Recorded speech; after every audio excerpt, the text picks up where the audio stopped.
ભરવારણની કથા. એક નાનકડું ગામ હતું.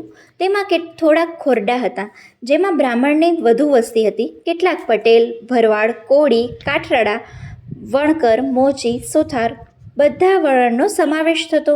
મર્યાદિત વસ્તીના લીધે દરેકને 2 પૈસા રળવા માટે આજુબાજુના ગામમાં જવું પડતું. ગામની બાજુમાં નદી વહેતી હતી. તેમાં થોડું થોડું પાણી રહેતું. આથી બીજા ગામમાં જવા આવવામાં તકલીફ પડતી નહીં. આ ગામમાં 2-4 ભરવાડના ઘર હતા. તેમાં એક ઘરમાં ભરવાડ ને તેની પત્ની ભરવારણ રહેતા હતા. થોડા ઢોર ઢાકર હતા, તે લઈને ભરવાડ તેને ચરાવવા માટે લઈ જતો.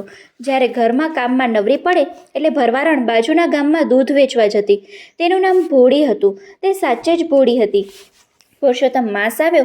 ગામના લોકોએ પુરુષોત્તમ વ્રત ચાલુ કર્યું, એટલે ભોળીને પણ પોતાની સાથે પુરુષોત્તમ માસનું વ્રત ચાલુ કર્યું. તે રોજ સવારે વહેલી ઉઠી નદીએ નાહવા જાય, કથા વાર્તા સાંભળે. આમ કરતાં કરતાં પુરુષોત્તમ માસ પૂર્ણ થયો. ઉજવણાનો દિવસ આવ્યો. ભોળી મૂંઝાણી. તેને એક બ્રાહ્મણને જમાડવાનો વિચાર રાખ્યો. ભોળી આમંત્રણ આપવા જાય ત્યાં બ્રાહ્મણ પાસે ગઈ તો તેને બ્રાહ્મણે જમવા આવવાની ના પાડી. તેને ત્યાં કોઈ બ્રાહ્મણ જવા તૈયાર નહોતો, કેમ કે બ્રાહ્મણો જાણતા હતા કે ભોળીને ત્યાં જમવામાં જઈશું તો ભોજનમાં ગેસ ને છાશ જમવા મળશે. આથી કોઈને પણ આવવાની હા પાડી નહીં. બ્રાહ્મણને જમાડ્યા વગર વ્રત કેમ પૂરું થાય? આમ વિચારી નિરાશ થઈને 2 દિવસ સુધી તે જમી નહીં. ઘરનું કંઈ કામકાજ કર્યા વગર નિરાશ વધે 2 દિવસ સુધી બેસી રહી. તે મનમાં ને મનમાં પુરુષોત્તમ ભગવાનને યાદ કર્યા અને છેવટે પુરુષોત્તમ ભગવાન તેની વહારે આવ્યા. બટુક બ્રાહ્મણનો રૂપ લઈને તેના ઘર પાસેથી પસાર થવા લાગ્યા. ભોળીએ જોયું કે બટુક બ્રાહ્મણ પસાર થઈ રહ્યા છે એટલે ઝટ કરતાં ઊભી થઈ અને તેની પાસે જઈને બોલી, મહારાજ, મારે ત્યાં જમશો? બટુક બ્રાહ્મણ કહે, હા બહેન, જમાડશો તો જમીશ. ભરવારણ કહે, મહારાજ, મારે ઘેર તો ગેસ ને છાશ મળશે, તે ખાશો? બટુક બ્રાહ્મણ કહે, બહેન, એ મને બહુ ભાવે છે. હું બ્રહ્મચારી છું, મને સીધું આપો, હું જાતે રસોઈ બનાવીને જમીશ. ભોળીએ રસોઈને બધો સામાન અને બટુકને આપ્યો. બટુકે ગેસ બનાવી છાશ સાથે પેટ ભરીને જમ્યા. બાકી થોડી પ્રસાદી ભરવારણ માટે રહેવા દીધી. ભોળીને ત્યાં બ્રાહ્મણ પોતાને ત્યાં જમ્યા.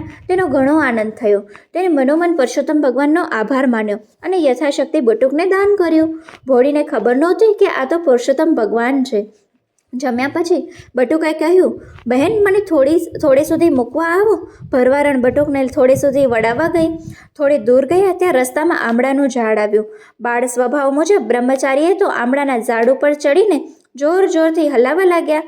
ઝાડને જોરથી હલાવતા ઝાડ પર કેટલાક આંબળાઓ તૂટીને નીચે પડ્યા. બટુકે નીચે ઉતરીને ભરવારણને આ બધા આંબળા ઘેર લઈ જવા કહ્યું. ભરવારણે બધા આંબળા પોતાની પાસે એક કપડું હતું તેમાં બાંધી બટુકને વડાવીને તે ઘેર પાછી ફરી. 2 દિવસની તે ભૂખી હતી. તેને કકડીને ભૂખ લાગી હતી. તેથી બટુકે રાખેલ પ્રસાદ લેવાનો વિચાર કર્યો. તેને હાંડલીમાં જોયું તો ગેસના બદલે મિષ્ટાન બની ગયું હતું. આ જોઈ તે અચંબામાં પડી અને કપડું છોડી આંબળા મૂકવા વિચાર્યું.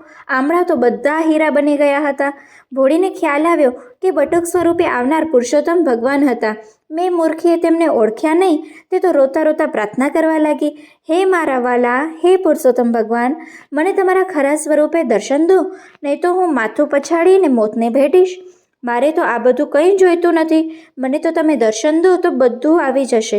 હું કેવી આંધળી કે હું તમને ઓળખી ન શકી. મારી પર દયા લાવી મને દર્શન આપો. ભોળીના આ વલોપાતથી પુરુષોત્તમ ભગવાન સ્વયં પ્રગટ થઈ અને તેને દર્શન આપ્યા. ભોળીનો અવતાર સફળ થયો. બોલો પુરુષોત્તમ ભગવાનની જય.